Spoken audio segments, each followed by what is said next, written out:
தமிழக அரசின் சார்பில் நடத்தப்பட்ட அனைத்துலக முருகர் பக்தர் மாநாடு 27 அண்டை நாடுகளிலிருந்து பங்கேற்ற மாநாடு.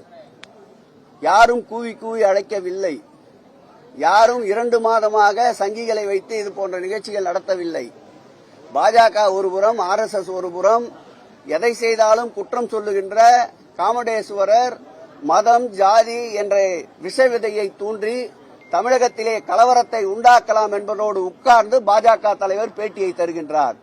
இந்த மாநாடுகள் என்பது அரசியலிலே மக்களிடையே மதத்தை வைத்து மக்களை பிளவுபடுத்துகின்ற சக்திகள் என்பதை முருக பக்தர்கள் தெளிவாக உணர்ந்திருக்கின்றார்கள்.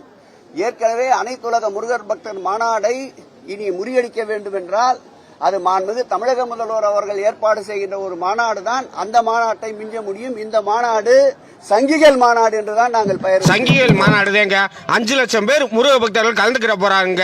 அந்த மாநாட்டில் 5 லட்சம் பேர் கலந்துக்கிட்டாலும் யாரும் மகளிர் இடுப்பு பிடிச்சி கிள்ள மாட்டியா, தண்ணியை போட்டு தண்டமானம் போட மாட்டியா.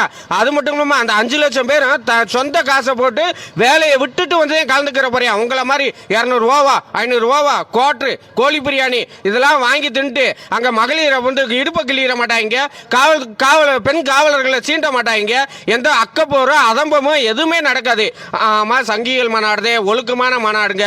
உங்க திமுக மாநாடு மாதிரி இருக்காதுங்க.